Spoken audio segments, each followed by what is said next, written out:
Times today news కి స్వాగతం. YCP ప్రభుత్వ హయాంలో చిలకలూరిపేటలో ఇళ్ల స్థలాల కోసం జరిపిన భూసేకరణలో భారీ అవినీతి జరిగిందని, స్కామ్లోని మాజీ మంత్రి విడుదల రజనీ పాత్ర కూడా ఉందని శాసనసభ్యులు పత్తిపాటి పుల్లారావు అసెంబ్లీ ప్రశ్నోత్తరాల సమయంలో తెలియజేశారు.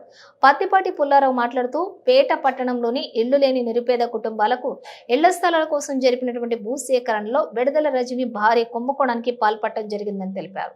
తెలుగుదేశం ప్రభుత్వం అధికారంలోకి వచ్చిన అనంతరం ఆమె వల్ల నష్టపోయిన రైతులు గొడవ చేయడంతో విడుదల రజనీ కొంతమందికి తిరిగి డబ్బులు చెల్లించి సెటిల్మెంట్ చేసుకున్నారని ఆరోపించారు. ఈ స్కామ్ లో విడుదల రజనీ పాత్రను ఆధారాలతో సహా నిరూపిస్తామని పత్తిపాటి పుల్లారావు సవాల్ విసిరారు.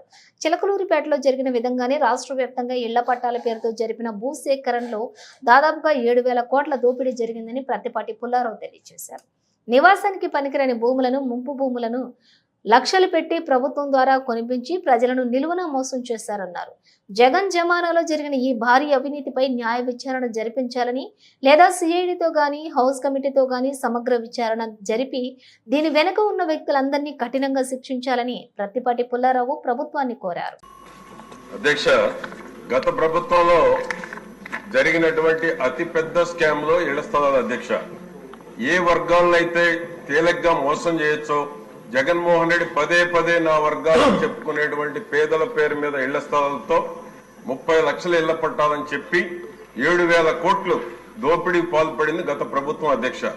చిలకలూరుపేటలో ప్రత్యేకంగా విడుదల రజనీ మాజీ మంత్రి చిలకలూరుపేటలో ఫస్ట్ కేసు ఇళ్ల స్థలాల అవినీతిలో కేసు రిజిస్టర్ అయినటువంటి చిలకలూరుపేటలో అధ్యక్ష 3 కేసులు రిజిస్టర్ అయినాయి. పేమెంట్ కూడా బ్యాక్ చేశారు అధ్యక్ష. 1,20,00,000 ఏదైతే రైతులు కేసు పెట్టారో ఒక కేసులో 1,20,00,000 తిరిగి వారికి పిలిచి ఆ కేసు విత్డ్రా చేయించుకోవడం జరిగింది అధ్యక్ష. ఇంకా 2 కేసులు పెండింగ్ లో ఉన్నాయి. ఈ 7,000 కోట్లు జరిగిన అవినీతి దాని మీద వాళ్ళు ఇచ్చినటువంటి నివాసానికి యోగ్యంగా ఉన్నటువంటి ఇళ్ల స్థలాలు పంపిణీ చేశారు అధ్యక్ష. 30 లక్షల ఇళ్ల స్థలాల్లో ఎంతమంది ఇళ్లు కట్టుకున్నారు, ఎంతమంది ఇళ్లు కట్టుకోలేదు, నివాస యోగ్యం కానటువంటి భూములు పంపిణీ చేశారు. 7,000 కోట్ల అవినీతి మీద మా కాలువ శ్రీనివాసులు గారు చెప్పినట్టు సిఐడి విచారణ లేకపోతే న్యాయ విచారణ కూడా మేము మీ ద్వారా హౌస్ కమిటీ మీ ద్వారా మేము కోరుతా ఉన్నాం అధ్యక్ష.